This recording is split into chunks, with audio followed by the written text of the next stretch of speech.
Dear student, आप सभी का स्वागत है हमारे यूट्यूब चैनल बिग क्लासेज में। जैसा कि मेरे साइंस में हम पढ़ रहे थे डाइजेस्टिव सिस्टम, उसमें हमारी 3 क्लासें कंप्लीट हो गई थी। आज हमारी चलेगी चौथी क्लास, जिसमें हम पढ़ाएंगे आंतररस के बारे में। लेकिन पढ़ने से पहले प्लीज हमारे चैनल को सब्सक्राइब करें, लाइक करें, शेयर करें। जैसे ही कंप्लीट होगा ये टॉपिक तो आपको जो नोट्स हैं वो पीडीएफ के रूप में प्रोवाइड हो जाएंगे। अगर आप साथ के साथ नोट्स बनाना चाहते हो तो साथ के साथ भी नोट्स बना सकते हो। तो आज हमारा टॉपिक चलेगा आंतररस। और इससे पहले क्या चल रही थी, हमारी छोटी आंत चल रही थी। और छोटी आंत में क्या हो गए थे, रसों के बारे में हो गया था, पित्तरस, अग्नाशयी रस, इनके बारे में हो गया था। तो आज चलेगा हमारा आंतररस। कौन सा टॉपिक चलेगा हमारा? आंतररस। तो आंतररस कैसा होता है? ये भी क्षारीय होता है। इसकी प्रकृति भी कैसी होती है? क्षारीय होती है। और ये निकलता कहां से है? ये छोटी आंत के आंतरिक भाग से निकलता है। आंतररस कहां से निकलता है? छोटी आंत के आंतरिक भाग से। और आंतरिक भाग में क्या पाई जाती है? लीबर कुहन की दरारें पाई जाती है। मान लो ये क्या है? छोटी आंत है। और जो इसका आंतरिक भाग होता है उसमें क्या पाई जाती है? लीबर कुहन की दरारें पाई जाती है। उन्हीं से क्या निकलता है? आंतररस निकलता है। ये क्या है? लीबर कुहन की दरारें। और इन लीबर कुहन की दरारों से क्या निकलता है? आंतररस निकलता है, जिसकी प्रकृति कैसी होती है? क्षारीय होती है। आंतररस की प्रकृति कैसी होती है? इसकी प्रकृति क्षारीय होती है। प्रकृति कैसी होगी इसकी? क्षारीय होती है। प्रकृति कैसी होती है इसकी? क्षारीय होती है, क्योंकि इसका जो पीएच जो है वो कितना होता है? लगभग 7 से ऊपर 8 के लगभग इसका पीएच कितना होता है? 7 से 8 होता है। तो आंतररस की जो प्रकृति होती है वो कैसी होती है? क्षारीय होती है। निकलता कहां से है? एक छोटी आंत में। कहां से निकलता है? छोटी आंत के आंतरिक भाग की लीबर कुहन की दरारों से निकलता है। और इसमें अनेक एंजाइम पाए जाते हैं।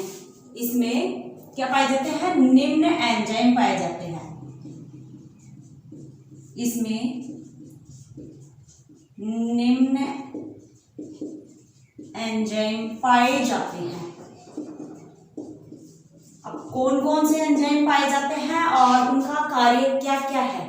तो इसमें क्या पाया जाता है? एटेरोकाइनेज एंजाइम पाया जाता है। क्या पाया जाता है? एटेरोकाइनेज एंजाइम पाया जाता है, सुक्रेज एंजाइम पाया जाता है, लैक्टेज एंजाइम पाया जाता है, माल्टेज एंजाइम पाया जाता है। अब जो हमारा एटेरोकाइनेज एंजाइम है, हमारा क्या है?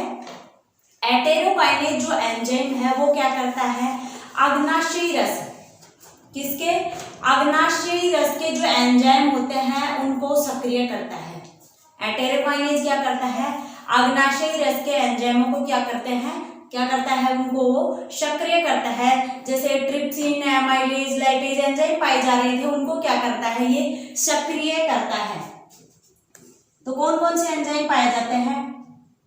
एटेरोकाइनेज,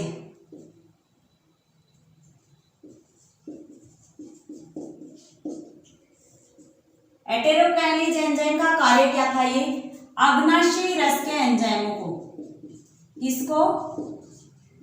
अग्नाशयी रस के एंजाइमों को सक्रिय करता है। एंजाइमों को क्या करता है? ये सक्रिय करता है।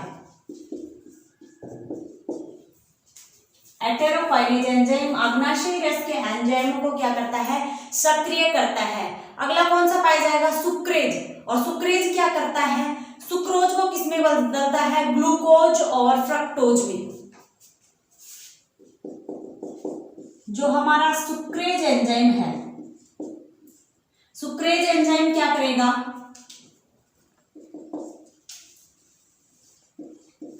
जो ग्लूकोज होता है उसको किस में बदलता है? सुक्रेज एंजाइम क्या करता है? ग्लूकोज को किस में सुक्रोज को किस में बदलता है? ग्लूकोज और फ्रक्टोज में।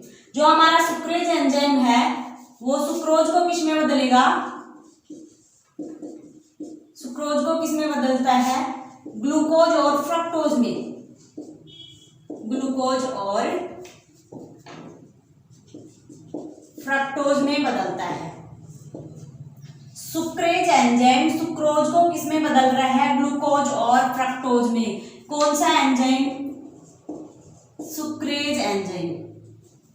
सुक्रेज एंजाइम का कार्य क्या है? सुक्रोज को किस में बदलना? ग्लूकोज और फ्रक्टोज में बदलना। अगला कौन सा है हमारा? लैक्टोज। अगला एंजाइम कौन सा है? लैक्टेज। और जो लैक्टेज एंजाइम है वो किसको? लैक्टोज को। लैक्टेज किसको? लैक्टोज को किस में बदलेगा? ग्लूकोज और गैलेक्टोज में।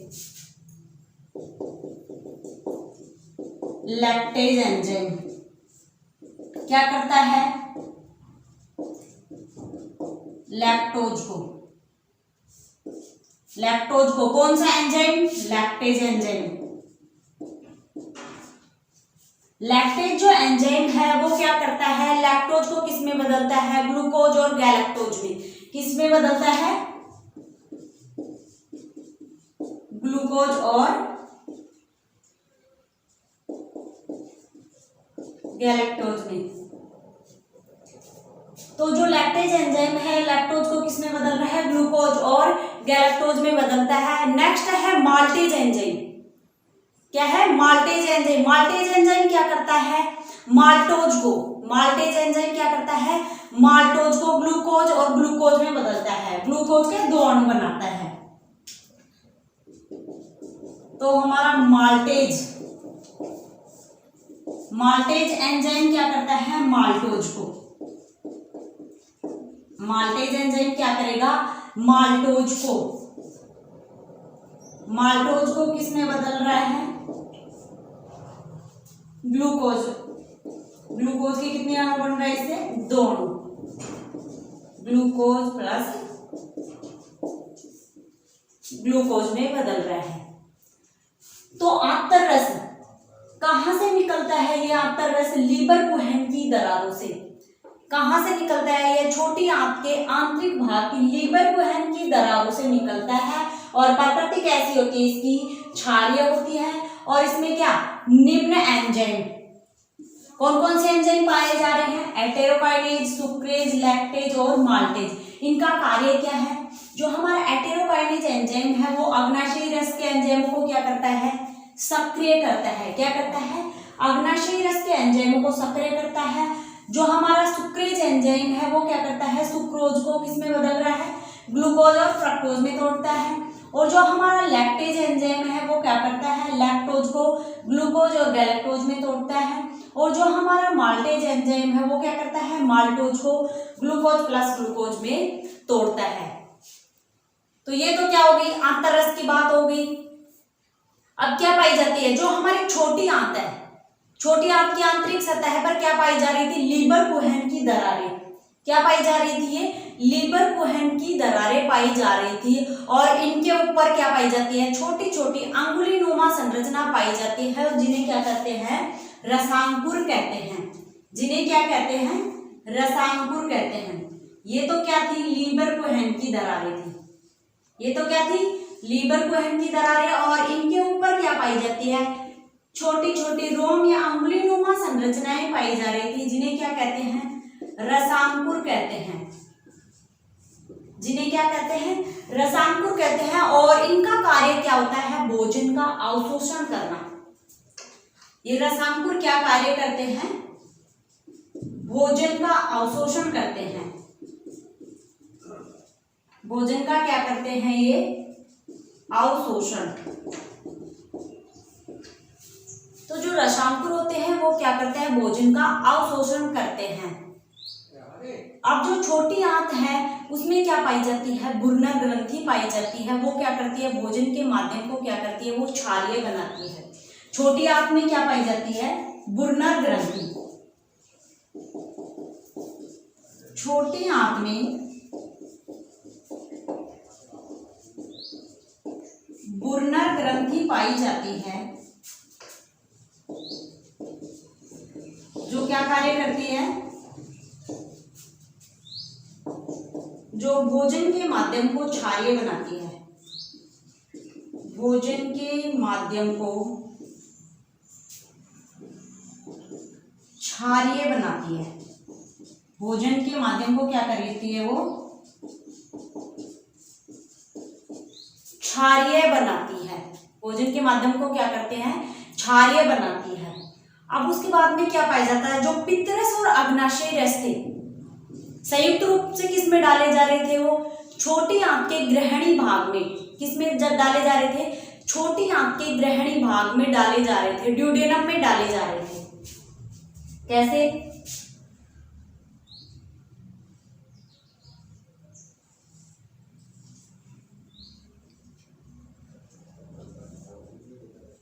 ये क्या थी, हमारी छोटी आंत थी, और क्या था यहाँ पे, अग्नाशय और यकृत, अग्नाशय और यकृत। तो इन दोनों के जो रस थे, इन दोनों के जो रस थे, पित्तरस और अग्नाशय रस, अग्नाशय रस और पित्तरस संयुक्त रूप से किसमें डाले जा रहे थे, छोटी आंत के ग्रहणी भाग में। कहाँ डाले जा रहे थे, छोटी आंत के ग्रहणी भाग में डाले जा रहे थे, छोटी आंत के किसमें, ग्रहणी भाग में डाले जा रहे थे। कौन सी वाहिनी के द्वारा, यकृत अग्नाशय वाहिनी, संयुक्त रूप से डाले जा रहे थे। हम बोर्ड पे डायग्राम तो ऐसे नहीं बना सकते, तो ये संयुक्त रूप से किसमें डाले जा रहे थे, यहां से समझ लो, ये यकृत है और ये क्या है, अग्नाशय, और ये क्या होंगे, संयुक्त रूप से मिलकर इनके जो रस होते हैं वो एक वाहिनी में, किसमें, एक वाहिनी के माध्यम से ही किसमें डाले जाएंगे, छोटी आंत के ग्रहणी भाग में डाले जाएंगे, जिसे हम क्या कहते हैं, यकृत अग्नाशयी वाहिनी, जिसे हम क्या कहेंगे, यकृत अग्नाशयी वाहिनी। तो जो पित्तरस और अग्नाशयी रस है वो क्या, संयुक्त रूप से, पित्तरस तथा अग्नाशयी रस संयुक्त रूप से किसके द्वारा, यकृत अग्नाशयी वाहिनी, किसके द्वारा, यकृत अग्नाशयी वाहिनी के द्वारा कहाँ डाले जाएंगे, छोटी आंत के ग्रहणी भाग में डाले जाते हैं। किसके द्वारा, किसके द्वारा, यकृत अग्नाशयी वाहिनी, या फिर इसको क्या बोलते हैं, हिपेटोपैनक्रियाटिक डक्ट। क्या बोलते हैं, हिपेटोपैनक्रियाटिक डक्ट, यकृत अग्नाशयी वाहिनी, हिपेटोपैनक्रियाटिक डक्ट, यकृत अग्नाशयी वाहिनी के द्वारा किसमें डाले जाते हैं, छोटी आंत के ग्रहणी भाग में डाले जाते हैं। तो छोटी आंत में क्या पाई जाती है, बुर्नर ग्रंथि पाई जाती है, जो भोजन के माध्यम को क्या बनाती है, क्षारीय बनाती है। और छोटी आंत में जो लीवर कोहेन की दरारें पाई जाती हैं, उनपे क्या पाए जाते हैं, रसांकुर पाए जाते हैं, जो क्या कार्य करते हैं, भोजन के अवशोषण को बढ़ाते हैं। क्या कार्य करते हैं, वो भोजन के अवशोषण को बढ़ाते हैं। तो यहां तक की बात समझ में आ गई। उसके बाद में आता है कि ये जो यहां जो वाल्व पाया जाएगा, छोटी आंत के ग्रहणी भाग में, और कौन सी, हिपेटोपैनक्रियाटिक जो डक्ट है, उन दोनों के मध्य में क्या पाया जाता है, ओडी के स्फिंक्टर नामक वाल्व पाया जाता है। क्या पाया जाता है, ओडी के स्फिंक्टर नामक वाल्व पाया जाता है।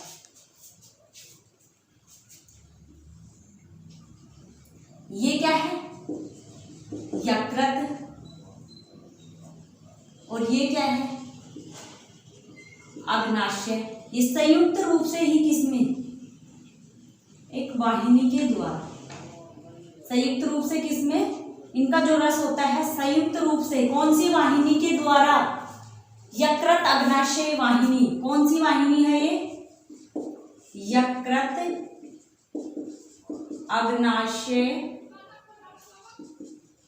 वाहिनी, यकृत अग्नाशय वाहिनी के द्वारा किसमें डाले जाते हैं? किसमें डाले जाएंगे? छोटी आंत के ग्रहणी भाग में। ये क्या है? छोटी आंत का क्या है? ग्रहणी भाग है, इसमें डाले जाते हैं।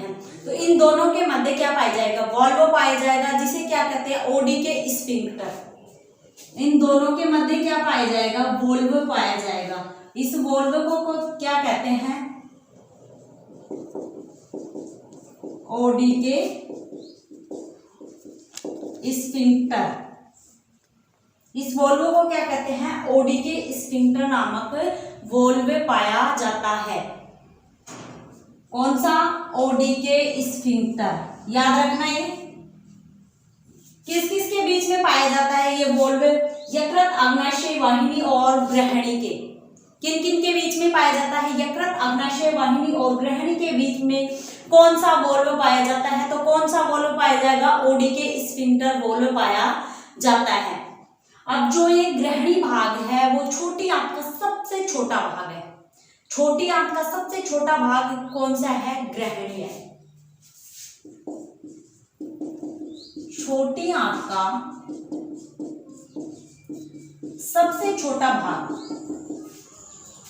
सबसे छोटा भाग, सबसे छोटा भाग कौन सा है? ग्रहणी। सबसे छोटा भाग कौन सा है? ग्रहणी, जिसकी लंबाई लगभग 25 सेंटीमीटर होती है। कितनी होती है? लगभग 25 सेंटीमीटर। लंबाई कितनी होती है इसकी? लगभग 25 सेंटीमीटर होती है। जबकि हमारी छोटी आंत होती है उसकी टोटल लंबाई कितनी होती है? 6 से 7 मीटर होती है। और जो छोटी आंत है उसका सबसे छोटा भाग है ये।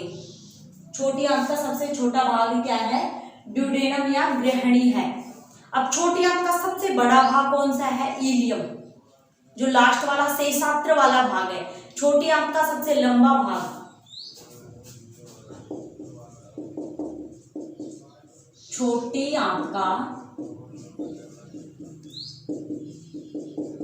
सबसे बड़ा भाग, सबसे बड़ा भाग कौन सा है? इलियम। कौन सा है? इलियम, शेषात्र। सबसे बड़ा भाग कौन सा है? इलियम शेषात्र, जिसकी लंबाई लगभग 3.5 मीटर होती है। 3.5 मीटर के लगभग होती है। कितनी होती है? 3.5 मीटर के लगभग होती है। अब मोस्ट बात आती है कि भोजन का सर्वाधिक पाचन कहाँ होता है? भोजन का सर्वाधिक पाचन और जो सर्वाधिक अवशोषण है वो कहाँ होता है? छोटी आंत में होता है। भोजन का सर्वाधिक पाचन एवं सर्वाधिक अवशोषण, सर्वाधिक अवशोषण कहाँ होता है? छोटी आंत में। कहाँ होता है? छोटी आंत में। तो भोजन का सर्वाधिक पाचन एवं सर्वाधिक अवशोषण कहाँ होगा? छोटी आंत में होता है।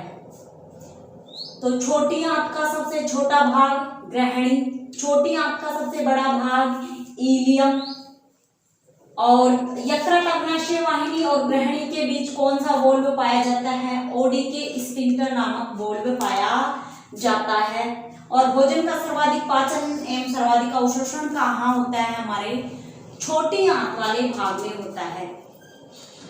तो हमारी जो आहार नाल है वो कहाँ तक हो गया? छोटी आंत तक। उसके बाद में क्या आएगी?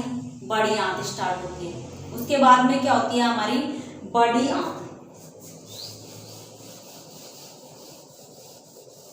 तो पहले क्या था? ग्रसनी, ग्रासनली, आमाशय, छोटी आंत, और छोटी आंत के बाद में क्या होता है? बड़ी आंत। छोटी आंत के बाद में कौन सा भाग आता है? हमारा बड़ी आंत, जिसकी लंबाई लगभग 1.5 मीटर होती है, 1.5 मीटर होती है। बड़ी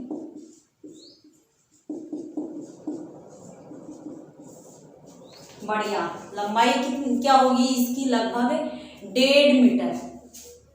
बड़ी आंत की लंबाई कितनी होगी? लगभग 1.5 मीटर होती है। 1.5 मीटर होती है। इसे बड़ी आंत नाम क्यों दिया? लंबाई छोटी है लेकिन बड़ी आंत नाम क्यों दिया? क्योंकि इसका जो व्यास है वो छोटी आंत से क्या होता है? अधिक होता है। जैसे कोई भी ट्यूब होती है, ये क्या होता है? इसका व्यास होता है। तो छोटी आंत का व्यास तो क्या होता है? कम होता है, और बड़ी आंत का व्यास क्या होता है? अधिक होता है। इसीलिए इन्हें क्या छोटी आंत व बड़ी आंत नाम दिया गया है। छोटी आंत व बड़ी आंत नाम दिया गया है।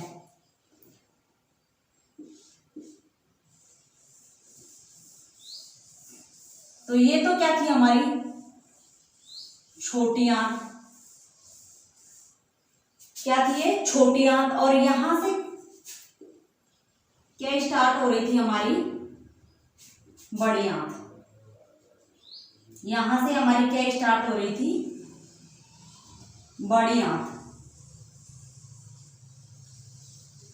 और इन दोनों के बीच में छोटी आंत व बड़ी आंत, छोटी आंत व बड़ी आंत, इन दोनों के बीच में जहां से स्टार्ट होती है बड़ी आंत स्टार्ट होती है, और छोटी आंत का जहां एंड होता है वहां पे क्या पाया जाता है? अपेंडिक्स पाया जाता है। यहां पे क्या पाया जाता है? अपेंडिक्स पाया जाता है। क्या पाया जाता है? यहाँ पे अपेंडिक्स पाया जाता है। अब जो बड़ी आंत का शुरुआती भाग होता है, बड़ी आंत जहां से स्टार्ट हो रही है उस भाग को क्या कहते हैं? हम सीकम कहते हैं। तो ये वाला भाग क्या है? सीकम।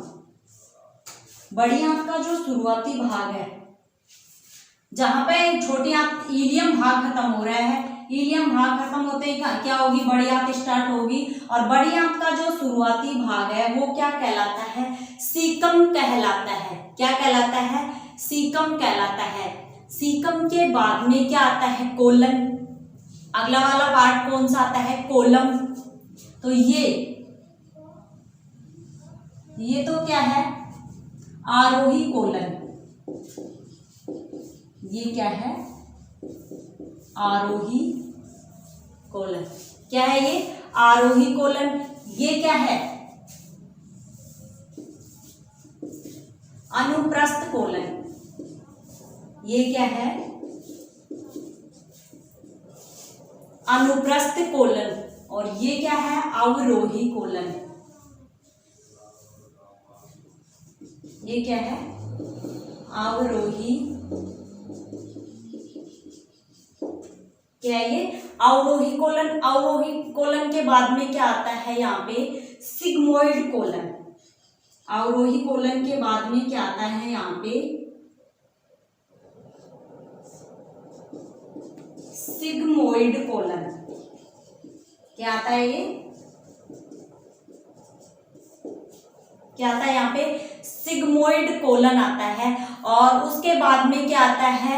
रेक्टम। यहाँ क्या आएगा? रेक्टम या मलाशय। ये क्या है? रेक्टम या मलाशय। और सबसे जो अंतिम भाग होता है उसे क्या कहते हैं? Anal canal. क्या कहते हैं उसे? एनल कैनाल या गुदा नाल। एनल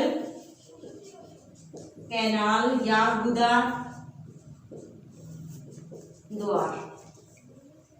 क्या कहते हैं? एनल कैनाल या फिर गुदा द्वार कहते हैं।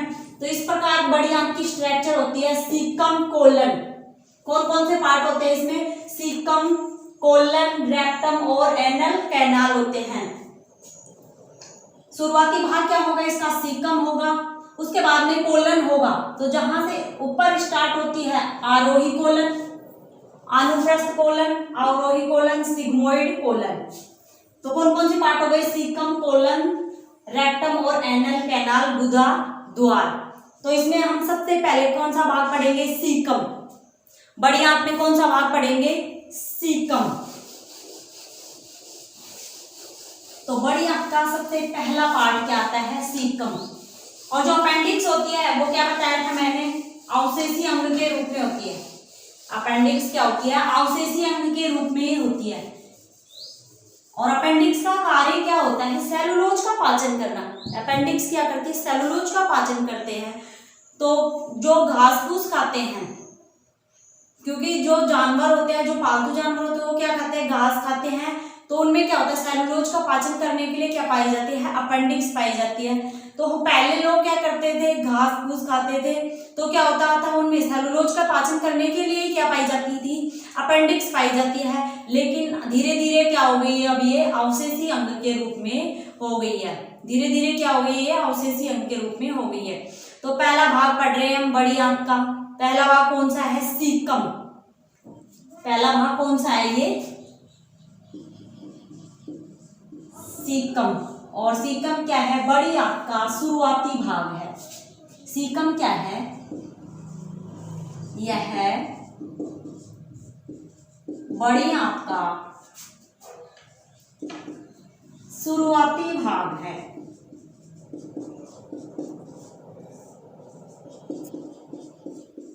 बड़ी आंत का शुरुआती भाग है। तो सीकम क्या है? यह बड़ी आंत का शुरुआती भाग है। और जो सीकम वाला भाग है, बड़ी आंत का जो शुरुआती भाग है, उसी में क्या पाया जाता है? इकोलाई जीवाणु पाया जाता है, जो सहजीवी जीवी के रूप में रहता है। कैसे रहता है? सहजीवी के रूप में रहता है। कौन सा जीवाणु पाया जाता है? इकोलाई, इंस्टीरिया कोलाई। तो सीकम वाले भाग में, इस भाग में क्या पाया जाता है? इकोलाई जीवाणु।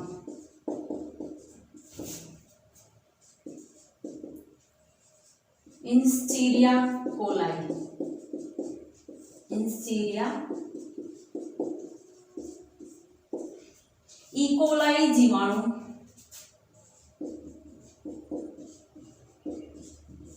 इकोलाई जीवाणु किस रूप में पाया जाता है? सहजीवी जीवाणु के रूप में पाया जाता है। तो इसी भाग में इकोलाई जीवाणु सहजीवी के रूप में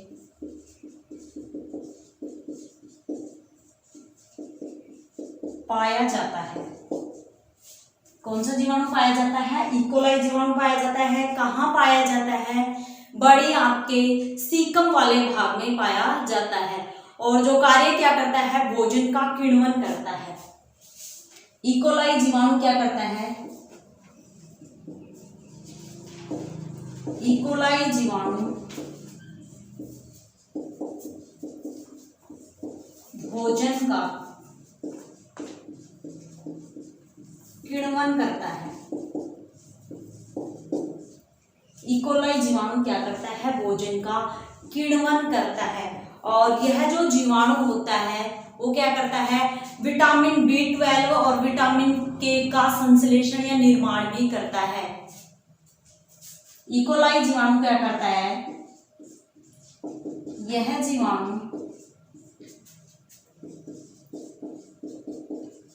विटामिन B12 एवं विटामिन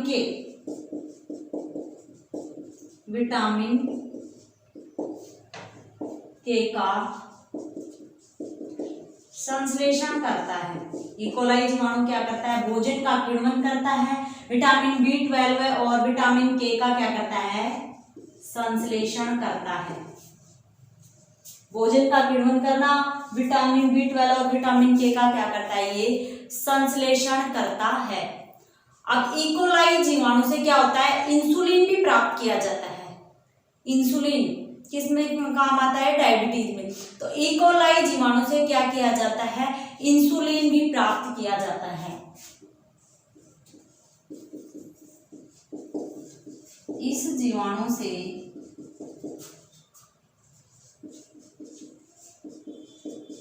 इंसुलिन भी प्राप्त किया जाता है। इकोलाई जीवाणु से क्या, इंसुलिन भी प्राप्त किया जाता है। अब सीकम और जो इलियम वाला भाग है उसके मध्य भी वाल्व पाया जाएगा, उनके दोनों के बीच में भी क्या पाया जाएगा, वाल्व पाया जाता है, जिसे क्या कहते हैं, इलियोसिकल वाल्व पाया कहते हैं, जिसे क्या कहते हैं, इलियोसिकल वाल्व क्या कहते हैं, जो भोजन को क्या करता है, वापस इलियम में जाने से रोकता है, भोजन को क्या करता है, वापस इलियम में जाने से रोकता है। ये तो क्या हो गया, छोटी आंत का इलियम भाग हो गया, और यहां से क्या स्टार्ट हो रहा था, ये कौन सा है, सीकम वाला पार्ट है, बड़ी आंत का सीकम भाग है, और इन दोनों के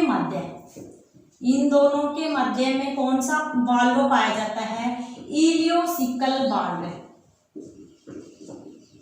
इलियोसिकल,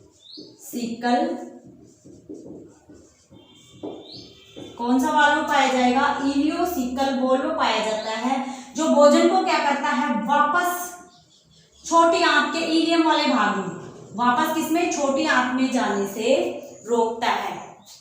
तो इलियम और सीकम के मध्य कौन सा वाल्व पाया जाता है, इलियोसिकल वाल्व पाया जाता है, जो भोजन को वापस इलियम में जाने से रोकता है, वापस इलियम में जाने से रोकता है। अब उसके बाद में क्या बात करते हैं हम, अपेंडिक्स की। अपेंडिक्स का अभी मैंने बताया था, ये क्या है, अवशेषी अंग के रूप में है। अपेंडिक्स क्या है, अवशेषी अंग के रूप में पाया जाता है, और इसका जो कार्य होता है वो क्या होता है, सेलुलोज का पाचन करना। अपेंडिक्स क्या है, ये अवशेषी अंग, क्या है ये, अपेंडिक्स क्या है, अवशेषी अंग है, और इसका जो कार्य होता है, मनुष्य में क्या करता है, सेलुलोज का पाचन, क्या करता था पहले, सेलुलोज का पाचन, सेलुलोज का पाचन स्थल रह चुका है, सेलुलोज का पाचन स्थल रह चुका है। अब मानव में क्या होता है, सेलुलोज एंजाइम की अनुपस्थिति होती है, तो सेलुलोज का पाचन नहीं होता है। पहले क्या होता था, ये अपेंडिक्स के द्वारा सेलुलोज का पाचन होता था। अब पशु और जो अन्य शाकाहारी जीव है उनमें क्या होता है, सेलुलोज एंजाइम उपस्थित होता है। पशु और जो अन्य जो शाकाहारी जीव हैं उनमें क्या पाए जाते हैं, सेलुलोज एंजाइम पाया जाता है, जिससे क्या होता है, सेलुलोज का पाचन होता है, जिससे क्या होता है, सेलुलोज का पाचन होता है। और सेलुलोज के पाचन के लिए ही पशु क्या करते हैं, जुगाली करते हैं। किसके लिए, सेलुलोज के पाचन के लिए, किसके लिए, सेलुलोज के पाचन के लिए पशु क्या करते हैं, जुगाली करते हैं, पशु जुगाली करते हैं। पहले क्या कर लेते हैं, वो चारा खा लेते हैं, उसके बाद में क्या करते हैं, वो जुगाली करते रहते हैं। किसके लिए, सेलुलोज के पाचन के लिए, किसके लिए, सेलुलोज के पाचन के लिए। अब सेलुलोज के पाचन को सरल बनाने के लिए पशुओं में क्या पाया जाता है, संयुक्त अमाशय पाया जाता है। ये बात ध्यान रखनी है, किसके लिए, उसके पाचन के लिए पशु क्या करते हैं, जुगाली करते हैं। अब जो सेलुलोज होता है उसके पाचन को सुगम या सरल बनाने के लिए पशुओं में क्या पाया जाता है, संयुक्त अमाशय पाया जाता है। सेलुलोज के पाचन को, सेलुलोज के पाचन को सुगम बनाने के लिए, सुगम बनाने के लिए पशुओं में क्या पाया जाता है, संयुक्त अमाशय पाया जाता है। पशुओं में संयुक्त अमाशय पाया जाता है।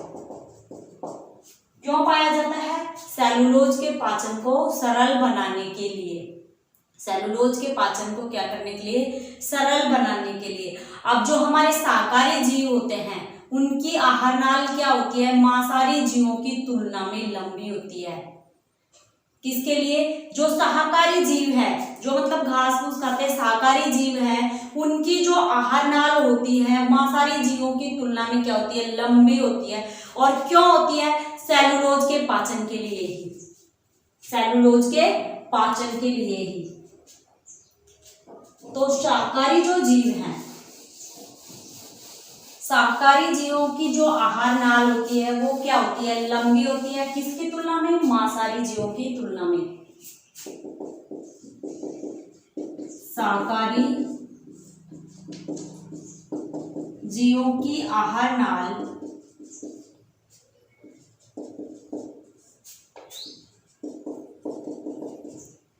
मांसाहारी जीवों की तुलना में लंबी होती है। और क्यों होती है, सेलुलोज के पाचन के लिए। क्यों होती है, सेलुलोज के पाचन के लिए ही क्या होती है, उनकी आहार नाल लंबी होती है। उनकी आहार नाल क्या होती है, लंबी होती है। तो यहां तक कौन सा भाग कंप्लीट हुआ है हमारा, सीकम वाला। कौन सा, सीकम। और इलियम और सीकम के बीच में क्या पाई जा रही थी, हमारी अपेंडिक्स पाई जा रही थी। और अपेंडिक्स क्या था, अवशेषियन के रूप में था, जो इसका सेलुलोज का पाचन करता है। अपेंडिक्स क्या करता है, सेलुलोज का पाचन करता है। अब बात आती है जो खरगोश होता है, जो खरगोश होता है उसमें क्या होता है, स्वमल भोगिता का गुण पाया जाता है। किसके कारण, सेलुलोज के पाचन के लिए। किस वजह से, सेलुलोज के पाचन के वजह से ही खरगोश क्या करता है, अपने मल का क्या कर लेता है, भोग कर लेता है। किसके लिए, सेलुलोज के पाचन के लिए। सेलुलोज के पाचन के लिए खरगोश में स्वमल भोगिता का गुण पाया जाता है। स्वमल भोगिता का गुण पाया जाता है।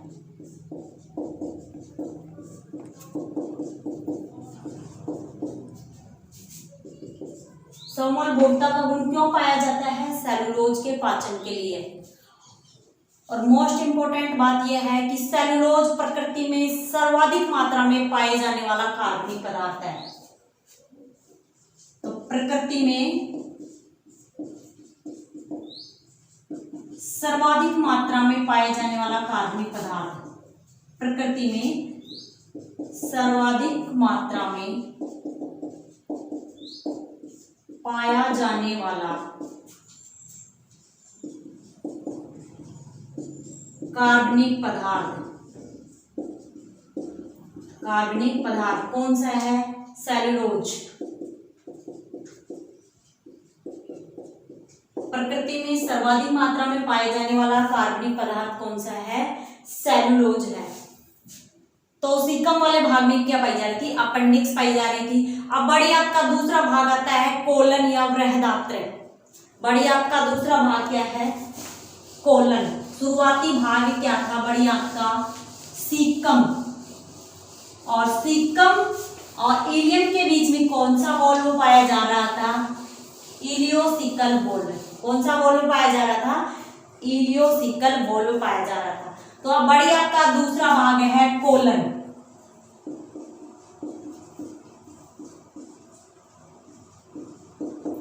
बृहदात्र, बड़ी आंत का दूसरा भाग कौन सा है, कोलन बृहदात्र। यह बड़ी आंत का सबसे बड़ा भाग है। यह बड़ी आंत का क्या है, सबसे बड़ा भाग है। और इस भाग में क्या होता है, जल और विटामिन B12 का क्या होता है, सर्वाधिक अवशोषण। विटामिन B12 और जल का सर्वाधिक अवशोषण कौन से वाले भाग में होता है, कोलन वाले भाग में होता है। तो ये क्या है, यह बड़ी आंत का सबसे बड़ा भाग है। सबसे बड़ा, बड़ी आंत का क्या है, ये सबसे बड़ा भाग है और इसी भाग में क्या होता है, विटामिन B12। इस वाले भाग में क्या होता है, विटामिन B12 एवं जल का सर्वाधिक अवशोषण, सर्वाधिक अवशोषण इसी भाग में होता है, सर्वाधिक अवशोषण इसी भाग में होता है। इसमें क्या पाए जाते हैं, नियमित रूप से क्या पाए जाते हैं, वलन पाए जाते हैं। क्या पाए जाते हैं इसमें, क्या पाए जाते हैं, कोलन में क्या पाए जाते हैं, वलन पाए जाते हैं, जिन्हें हम क्या कहते हैं, होस्ट्रा कहते हैं, और जो क्या कार्य करते हैं, जल अवशोषण में सहायक होते हैं। तो इसमें क्या पाए जाते हैं, इसमें नियमित वलन पाए जाते हैं। ये क्या है, ये वलन। तो इसमें क्या पाए जाते हैं, नियमित वलन पाए जाते हैं, जिन्हें क्या कहते हैं हम, होस्ट्रा कहते हैं, जिन्हें क्या कहते हैं, होस्ट्रा कहते हैं। और ये होस्ट्रा क्या कार्य करते हैं, जल अवशोषण। ये किसमें सहायक है, जल अवशोषण में, ये जल अवशोषण में सहायक होते हैं। होस्ट्रा किसमें सहायक होते हैं, जो ये वलन होते हैं किसमें सहायक होते हैं, जल अवशोषण में सहायक होते हैं। तो कोलन वाले भाग में क्या पाए जाते हैं, वलन या होस्ट्रा पाए जाते हैं, जो जल अवशोषण में सहायक होते हैं।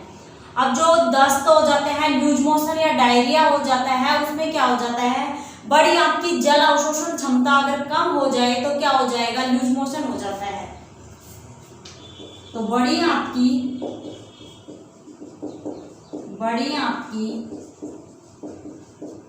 जल अवशोषण क्षमता कम होने पर, जल अवशोषण क्षमता कम होने पर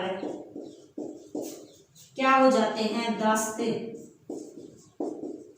क्या हो जाते हैं, दस्त या डायरिया हो जाता है।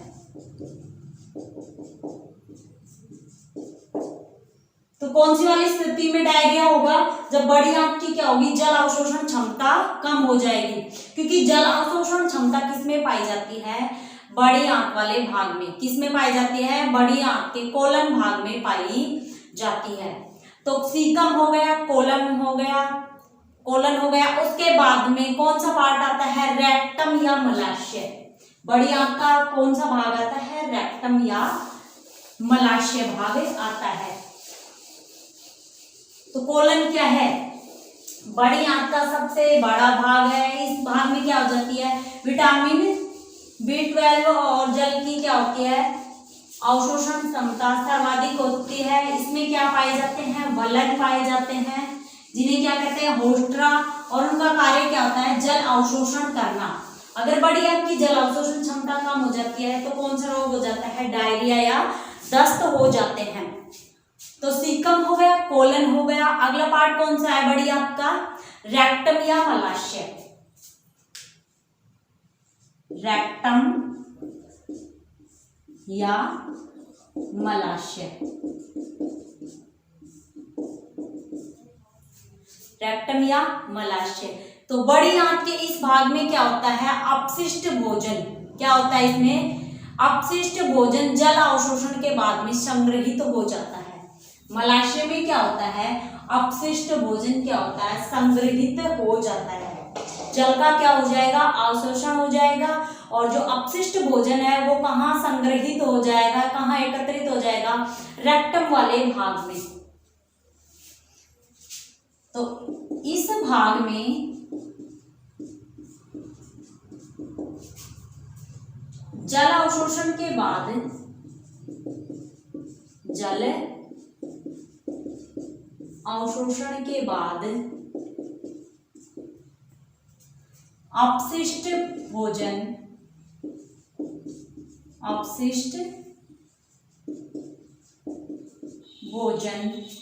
संग्रहित होता है, एकत्रित हो जाता है। कौन से वाले भाग में अपशिष्ट भोजन संग्रहित होगा? रेक्टम या मलाशय वाले भाग में। और इसी भाग में क्या पाई जाती है? पेशीय अवरोधक। क्या पाया जाता है? पेशीय अवरोधक पाए जाते हैं। और क्या होगा इसमें? बाहरी पेशीय क्या होते हैं? जो बाहर की तरफ की जो पेशीय होते हैं वो क्या होते हैं? ऐच्छिक होते हैं। बाहरी तो क्या होते हैं? ऐच्छिक। जबकि आंतरिक पेशीय अवरोधक क्या होते हैं? अनैच्छिक प्रकृति के होते हैं। तो इस भाग में क्या पाए जाते हैं? पेशीय अवरोधक। इस भाग में पेशीय अवरोधक पाए जाते हैं। पेशीय अवरोधक पाए जाते हैं।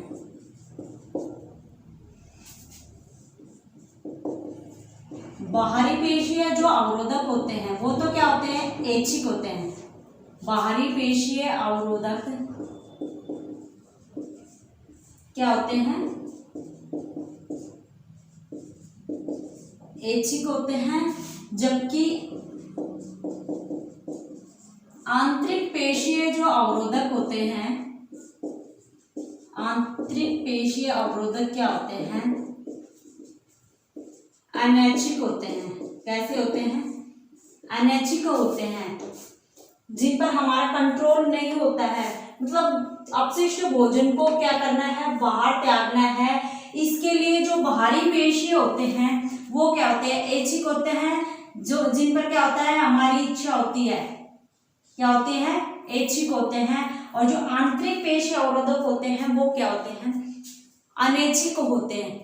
कैसे होते हैं? अनैच्छिक प्रकृति के होते हैं। जो अपशिष्ट भोजन है किसके रूप में? मल के रूप में। किसके द्वारा?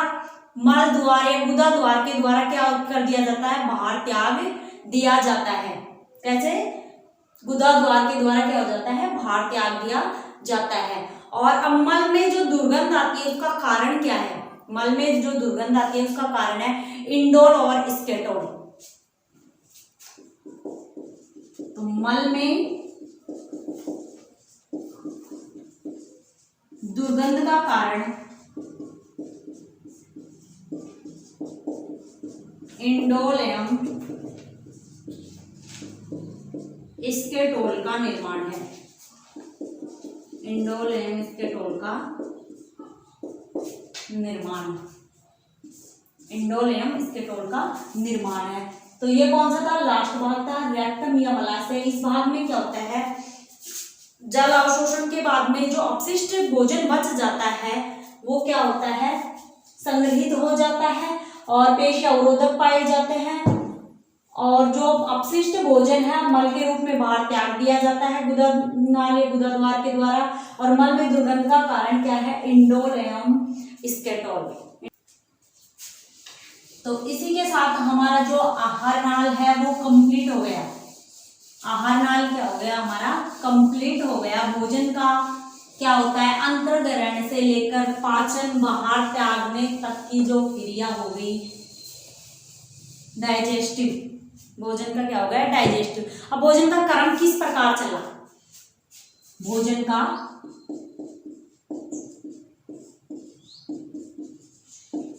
क्रम, और ये क्वेश्चन पूछा भी जा चुका है। भोजन का क्रम एग्जाम में क्वेश्चन आ चुका है। भोजन का क्रम बताइए। तो भोजन क्या करते हैं? सबसे पहले हम अंतर्ग्रहण क्या करते हैं? उसको ग्रहण करते हैं ना। तो भोजन क्या करते हैं? पहले अंतर्ग्रहण होता है, उसके बाद में क्या होगा? डाइजेस्टिव होगा उसका। भोजन पहले क्या करते हैं? ग्रहण करते हैं, फिर उसका क्या होता है? पाचन होता है। पाचन के बाद में क्या होता है? उसका अवशोषण किया जाता है। पाचन के बाद में क्या होगा? अवशोषण होता है। उसके बाद में क्या होता है? उसका स्वांगीकरण होता है। और लास्ट में क्या करते हैं? हम उसका उत्सर्जन करते हैं। तो भोजन क्या कर रहे हैं? अंतर्ग्रहण। तो भोजन के क्रम में पहला क्या आता है, अंतर ग्रहण।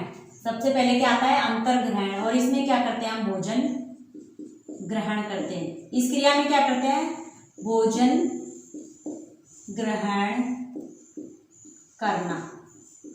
तो सबसे पहले भोजन के क्रम में क्या आता है, अंतर ग्रहण। अब भोजन ग्रहण करने के बाद में क्या होता है, उसका पाचन होता है, यानी भोजन के जो बड़े टुकड़े होते हैं वो क्या हो जाते हैं, छोटे छोटे टुकड़ों में टूट जाते हैं और ऊर्जा निकलती है। तो भोजन का क्या होता है, पाचन। अंतर ग्रहण के बाद में भोजन का क्या होगा, पाचन होगा। पाचन में क्या होता है, भोजन के बड़े टुकड़े, भोजन के बड़े टुकड़े किस में टूटते हैं, ऊर्जा प्लस छोटे टुकड़ों के रूप में।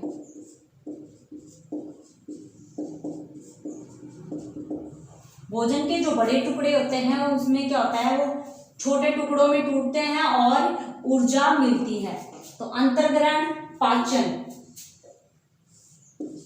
पाचन के बाद में क्या होता है, अवशोषण होता है। अवशोषण में क्या होता है, पोषक तत्वों का रक्त में मिलना।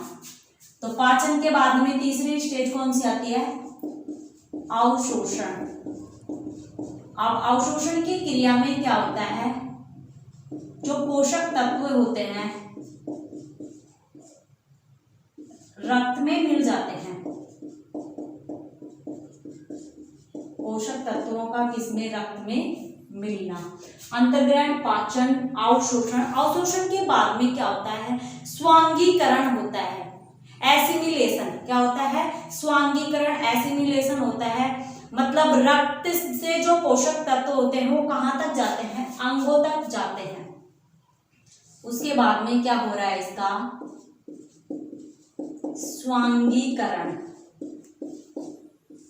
और स्वांगीकरण में क्या होता है, रक्त से पोषक तत्व अंगों तक जाते हैं। स्वांगीकरण में क्या होता है, रक्त से जो पोषक तत्व हैं वो कहाँ पर जाते हैं, अंगों तक जाते हैं। और लास्ट स्टेज कौन सी, इसका उत्सर्जन। क्या है, उत्सर्जन। अपशिष्ट पदार्थ क्या कर देते हैं, बाहर त्याग देते हैं। उत्सर्जन। उत्सर्जन में क्या होता है, अपशिष्ट पदार्थ त्यागना। अपशिष्ट पदार्थ त्यागना। तो भोजन का क्रम क्या हो गया, भोजन का क्रम क्या हो गया, पहले क्या हो गया, अंतर्ग्रहण। फिर क्या होता है उसके बाद में पाचन। पाचन के बाद में क्या होता है, अवशोषण। अवशोषण के बाद में क्या होता है, स्वांगीकरण। और स्वांगीकरण के बाद में क्या होता है, उत्सर्जन। तो भोजन का क्रम इस प्रकार से चलता है। तो इसी के साथ हमारी आहार नाल हो गई, वो कंप्लीट हो गई। और ये चैप्टर एक क्लास में और कंप्लीट हो जाएगा। इसके बाद में क्या होगी, इसकी एक क्लास और होगी जिसमें हम यकृत, अग्नाशय के बारे में बताएंगे। तो इस चैप्टर में एक क्लास और लगेगी, यकृत और अग्नाशय के बारे में बताएंगे। लेकिन इससे पहले प्लीज हमारे चैनल को सब्सक्राइब करें, लाइक करें, शेयर करें और बेल आइकन का बटन दबाएं। प्लीज ज़्यादा से ज़्यादा शेयर करना। Thank you.